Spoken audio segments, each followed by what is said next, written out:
Hoje está podendo compartilhar a palavra de Deus nesse Dia das Mães. Parabéns a todas as mamães, um dia especial hoje, que nós realmente prestigiamos e realmente muitas vezes agradecemos pelas nossas mães, por tudo que nos ensinou, pela surra que às vezes nós tomamos quando criança, lembro bem, mas valeu, foi boa, valeu a pena, doeu, mas foi boa. Tem uma surra que eu lembro até hoje, irmãos, meu Deus do céu, aquela, e minha mãe é boazinha, mas um dia ela estava brava, não é porque essa ela é boazinha, né? Mas um dia ela estava, mas um dia de grande alegria, Dia das Mães. E eu quero compartilhar com os irmãos hoje sobre uma mamãe, Na verdade, ela nem era mãe ainda, nós vamos ver a fé que ela teve para ser mãe. A gente vai contar hoje a história de Ana, Todos nós já ouvimos,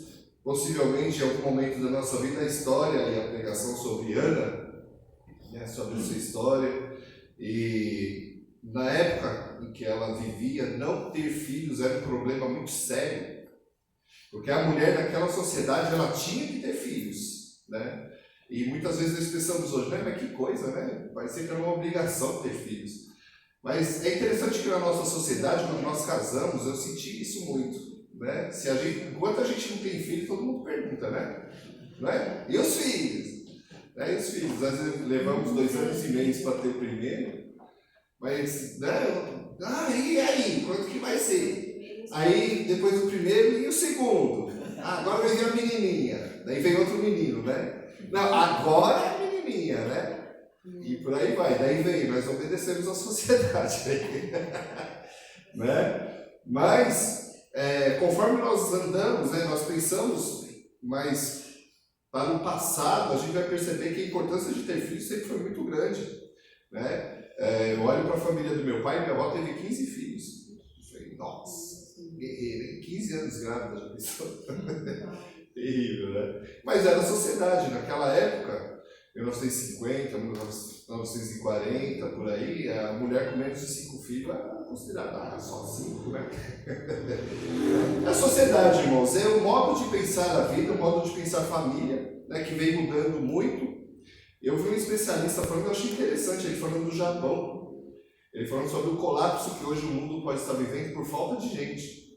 No Japão, ele falou que a venda de fralda geriátrica superou a venda de fralda de criança. Faz 10 anos já. E a tendência é colapsar a população do Japão. Eu achei muito interessante isso. Hoje, como Dia das Mães, pensando na maternidade, pensando na família, porque a base da família normalmente é a mãe, O pai normalmente ajuda a sustentar, mas a mãe é ali que dá todo o suporte com filhos, com a educação religiosa principalmente. E nós vamos ver hoje, irmãos, algo muito interessante nesse texto sobre a maternidade. Vamos ler 1 Samuel, sempre fazendo a propaganda, irmãos, eu convido os irmãos sempre a ler a versão NTLH, nova versão na linguagem de hoje, nova tradução na linguagem de hoje, que é uma tradução que realmente é mais simples de ler, A Valéria deve estar passando ali no telão, mas é uma linguagem que é melhor para o nosso entendimento.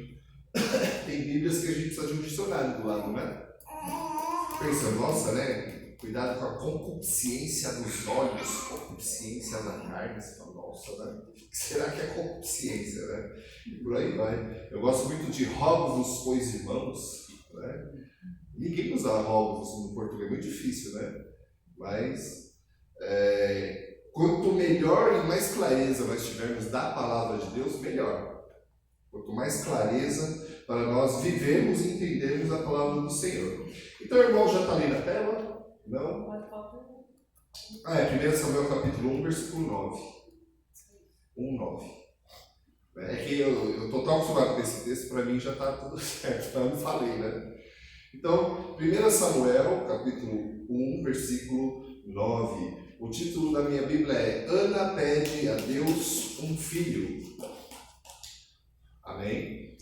Acessem as Bíblias ou abram as Bíblias. E diz assim a palavra do Senhor: certa vez eles estavam em Siló e tinham acabado de comer. Eli, o sacerdote, estava sentado na sua cadeira, na porta da tenda sagrada. Aí Ana se levantou aflita e, chorando muito, orou a Deus, o Senhor, e fez esta promessa solene: O Senhor Todo-Poderoso, ó Senhor Todo-Poderoso, olha para mim, tua serva, vê a minha aflição e lembra-te de mim. Não esqueças a tua serva, se tu me deres um filho, prometo que o dedicarei a ti por toda a vida, e que nunca ele me cortará o cabelo. Ana continuou orando ao Senhor durante tanto tempo que Eli começou a prestar atenção nela, e notou que os seus lábios se mexiam, porém não saía nenhum som. Ana estava orando em silêncio, mas Eli pensou que ela estava bêbada, e disse: Até quando você vai ficar embriagada? Veja se para de beber. Senhor, respondeu ela, eu não estou bêbada, não bebi nem vinho nem cerveja.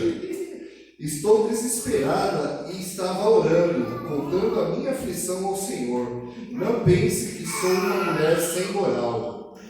Eu estava orando daquele jeito porque sou muito infeliz e sofredora. Então ele disse: Vá em paz, que o Deus de Israel lhe dê o que você pediu.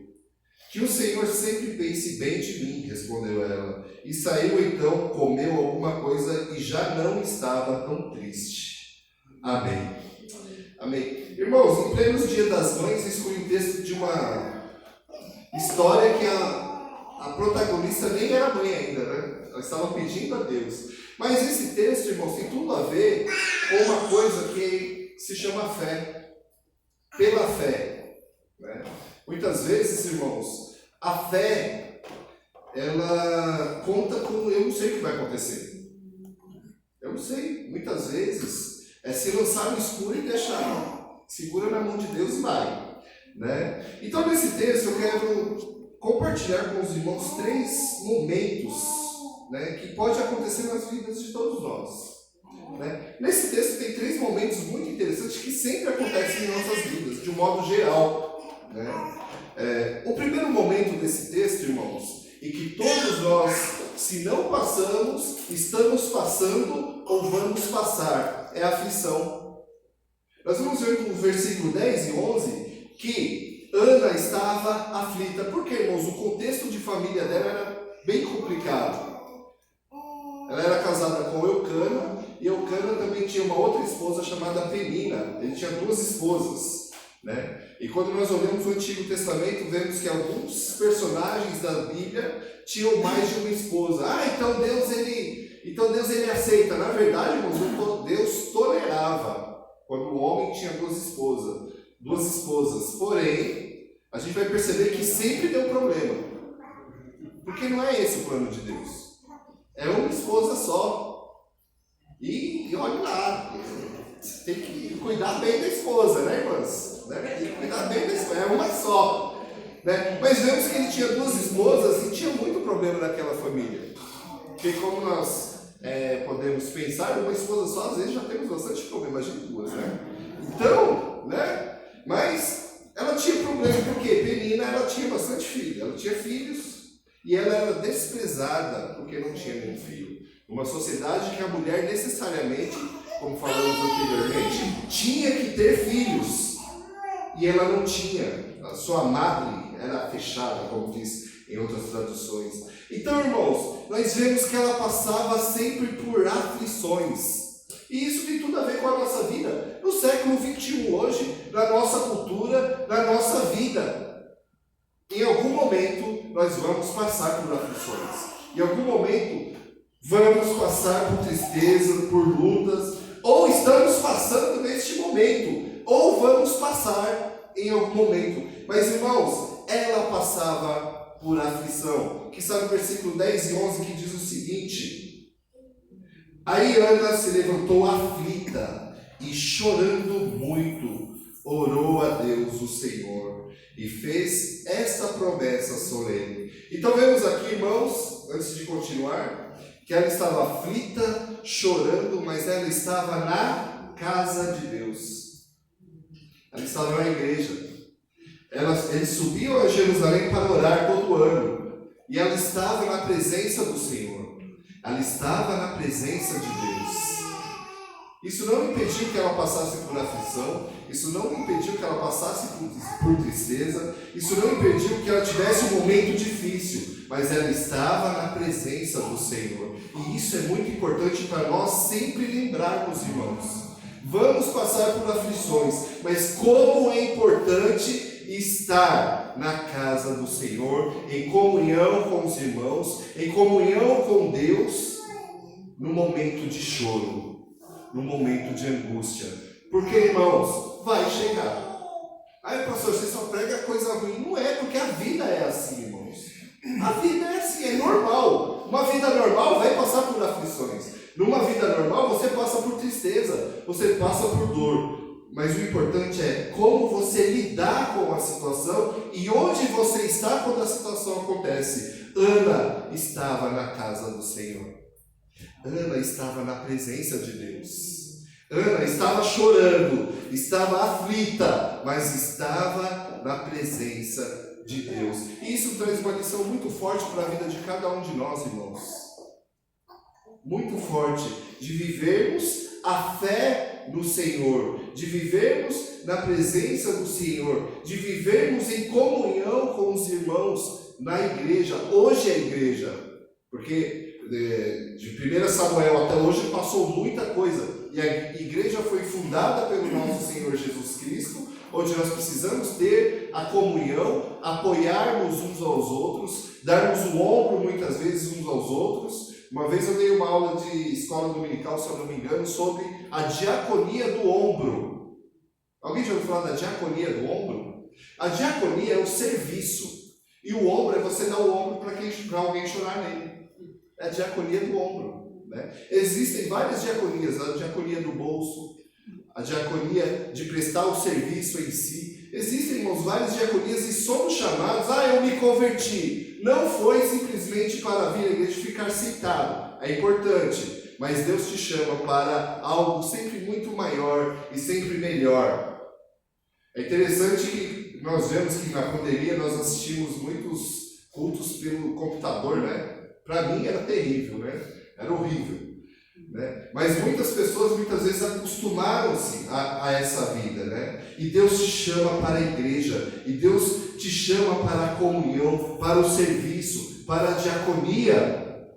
Porque, irmãos, na igreja terão pessoas chorando, na igreja terão pessoas aflitas, na igreja terão pessoas que precisam de uma palavra, que precisam de um suporte, que precisa, finalizando, de você para ajudar. Nós, convertidos em Jesus Cristo, que temos o Espírito Santo de Deus, Ele está te chamando para o serviço. Então, ela chorando muito, orou a Deus, o Senhor, e fez essa promessa para Deus: ó Senhor Todo-Poderoso, olha para mim, tua serva, vê a minha aflição e lembra de mim. Não esqueças da tua serva. Se tu me deres um filho, prometo dedicar a ti por toda a vida, e que nunca ele cortará o cabelo. É uma promessa que ele está fazendo para o próprio Deus, no momento de aflição, no momento de angústia. E vemos, irmãos, e essa parte da minha pregação talvez seja a mais importante, a da aflição. Porque os outros pontos que vamos ver, nós vamos ver no segundo momento que está nesse texto, que é o sacerdote sem discernimento, e no terceiro momento a gente vai ver a fé de Ana. Mas o que nós mais vamos viver em todo esse texto é o momento de aflição, de choro, de angústia. E ela fez uma promessa ao Senhor neste momento. Momento, Senhor, se fizer, se aconteceu, faço isso na sua presença. E ela, com o coração derramado na presença de Deus, derramado na presença do Senhor, no momento de angústia. E no segundo momento, irmãos, que já não estava tão ruim, né, no momento dela, sem filhos, chorando, angustiada, ainda para ajudar mais, e isso acontece muito em nossa vida também, um sacerdote sem discernimento nenhum, o líder da igreja que não tinha nenhum, olhou e não entendeu nada que estava acontecendo. Que está no versículo 13 e 14, que é o seguinte: e notou que os seus lábios, ele começou a prestar atenção em Ana, e notou que seus lábios se mexiam, porém não saía nenhum som.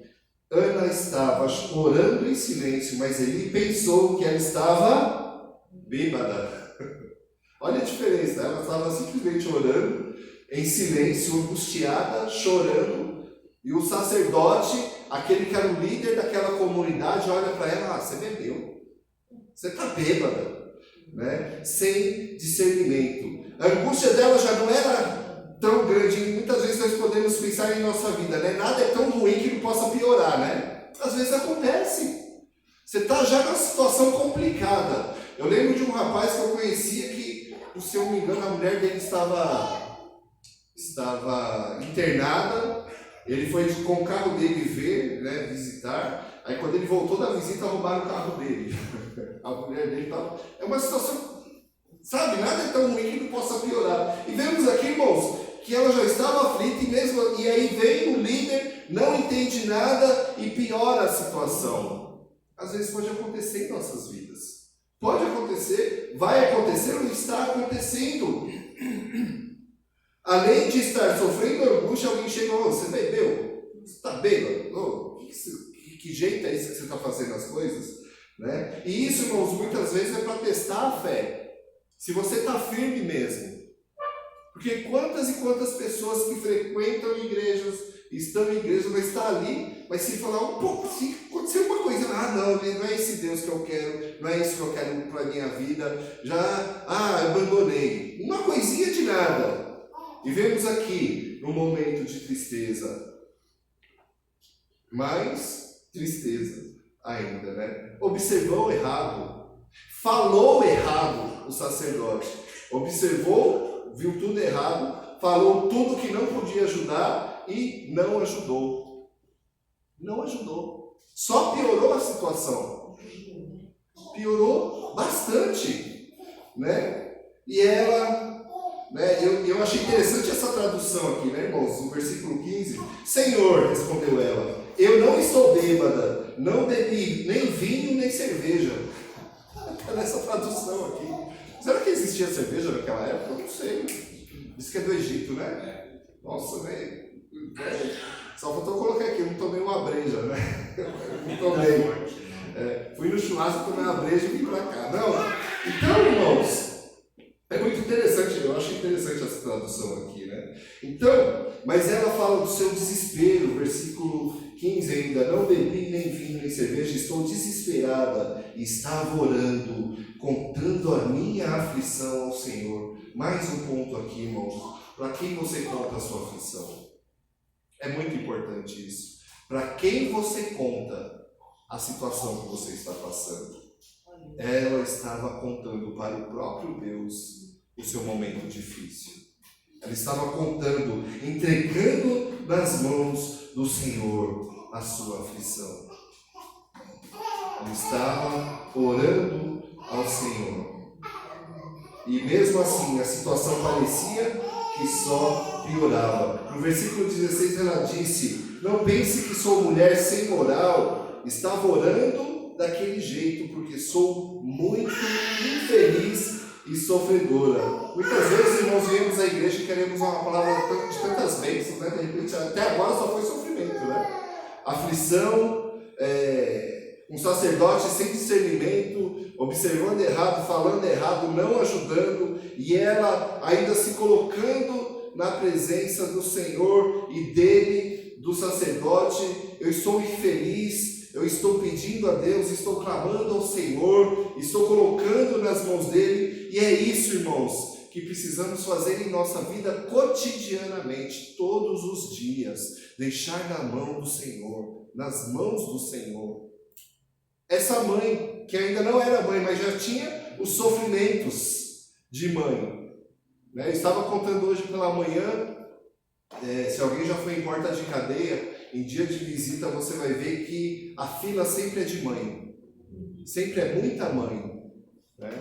Eu trabalhei na chácara de recuperação de dependentes químicos. Quanta mãe ia naquele lugar? Pai era muito raro, eu vou ser sincero, tá? Tinha também os pais, era muito raro, mas as mães né? Eu conto a história e eu vi, né, uma senhora que ia visitar o filho dela era um dos mais difíceis lá, irmãos. Ele realmente tinha problemas vários de moral, de realmente roubar e tal.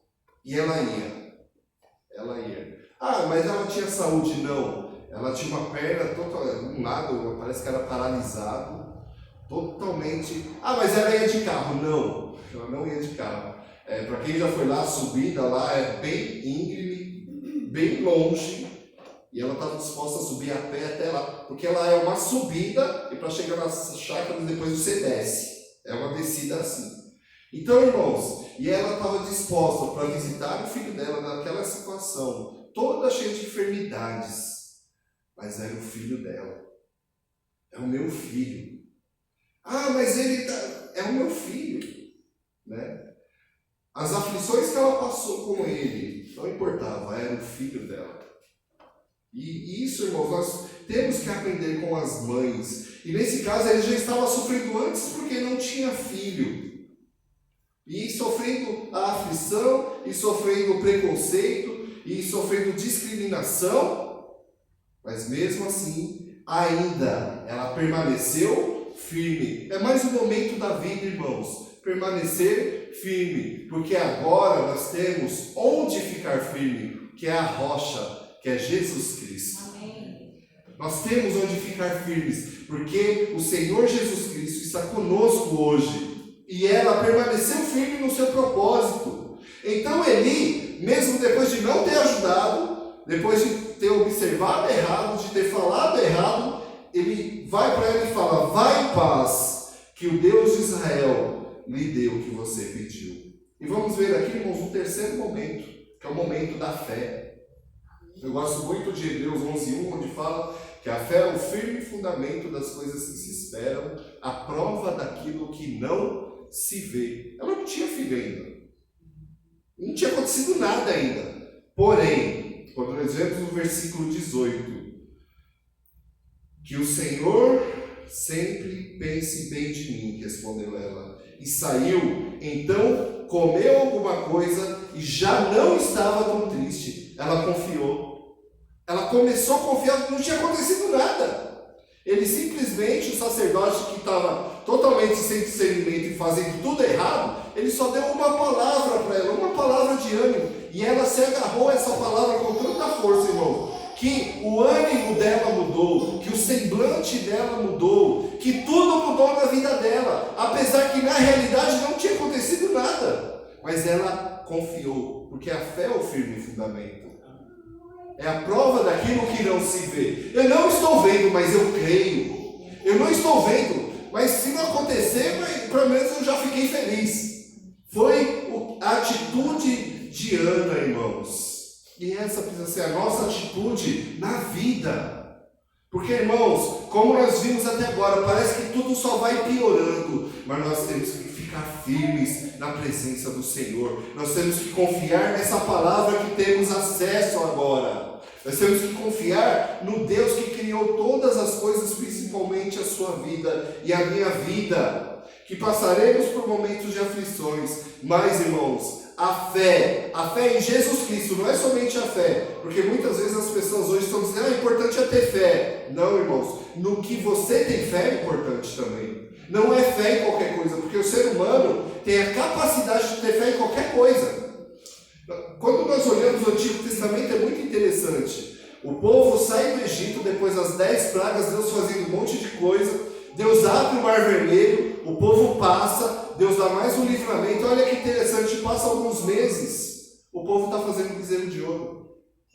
É muito estranho, mas é o que o ser humano faz. Não é somente ter fé, é ter fé em Jesus Cristo, é ter fé no nosso Salvador, é ter fé em Deus, irmãos, porque Ele transforma a nossa realidade, Ele transforma a nossa vida, Ele transforma o meio em que vivemos pela fé. E ela já não estava mais tão triste, ela já estava comendo, ela já estava mais feliz. E se os irmãos quiserem ler em casa depois, já no versículo 19, o nascimento de Samuel. um dos maiores profetas da Bíblia. Ela foi mãe dos maiores profetas da Bíblia. Pela fé em Deus, irmãos. Por isso, irmãos, como é importante nós mudarmos de atitude pela fé. Pela fé, irmãos, essa igreja já está lotada e vai ter que precisar aumentar o tempo. É pela fé. Eu estou vendo? Ainda não. Mas estou vendo alguns rostos aqui, né? Muito bonito. Se os irmãos quiserem vir lá de Araraquara, né? Quiserem vir lá para cá. Já pensou? É longe, hein? Mas, irmãos, é pela fé. O firme fundamento do que se espera, a prova do que nós não vemos. Muitas vezes nós não entendemos essa palavra, não estou vendo, eu não sei. Mas, irmãos, a mudança de atitude, ela é primordial na vida do cristão. Mudança de atitude, irmãos. Ah, mas é a doença, mas é isso, é aquilo. Eu vivi uma experiência que foi única, né? Assim, uma senhora morrendo de câncer terminal, crente no Senhor. Ela deitada na cama dela, chamava o marido dela para cantar hinos de louvor ao Senhor. Que lindo, irmãos. Isso é a fé. Ela morreu, ela faleceu, mas ela está nos braços do Pai. Porque pela fé não quer dizer que você vai ser curado. Pela fé não quer dizer que você vai passar pela aflição e vai ficar tudo bem. Não! Mas pela fé você está no firme fundamento do Senhor Jesus Cristo. Pela fé, não sei o que vai acontecer, mas estou nas mãos dele. Estou nas mãos do Senhor. E quantas mães fazem essas orações, fazem essa oração pelos seus filhos. E tem que continuar fazendo, porque Deus, no momento que Ele quiser, do modo que Ele propuser, vai acontecer. Na hora dele. Como diz Eclesiastes 3:1, tudo tem o seu tempo. Debaixo do céu ou debaixo do sol, dependendo da tradução. Mas tudo tem o seu tempo, irmãos. É somente crer. Por isso Deus nos chama hoje para mudarmos de atitude. Deus nos chama hoje para realmente, mesmo que tudo esteja dando errado, Ele nos chama para ter uma nova atitude, mudar um semblante, fazermos, se necessário, tudo de novo, mas para a glória dele mesmo. Amém, irmãos? Que Deus nos abençoe, que essa palavra realmente fale aos nossos corações. Vamos estar orando neste momento. Senhor Deus e Pai, em nome de Jesus eu te agradeço por essa igreja, por essa congregação, Senhor Deus, que te serve. E Pai amado, em nome de Jesus, muitas vezes não sabemos o que vai acontecer, mas entregamos tudo em Tuas mãos, Senhor Deus. Entregamos tudo nas mãos do Senhor, que pode mudar as situações e as circunstâncias, Senhor. Te agradecemos, Pai amado, pelas mães, Senhor Deus, pelas mães que oram pelos seus filhos, pelas mães que intercedem pelos seus filhos, Senhor Deus, e que nós declaramos que serão muito mais do que vencedoras para a glória do Senhor. Que nós oramos e te agradecemos em nome de Jesus Cristo. Amém, Senhor. Amém. Amém. Glória a Deus.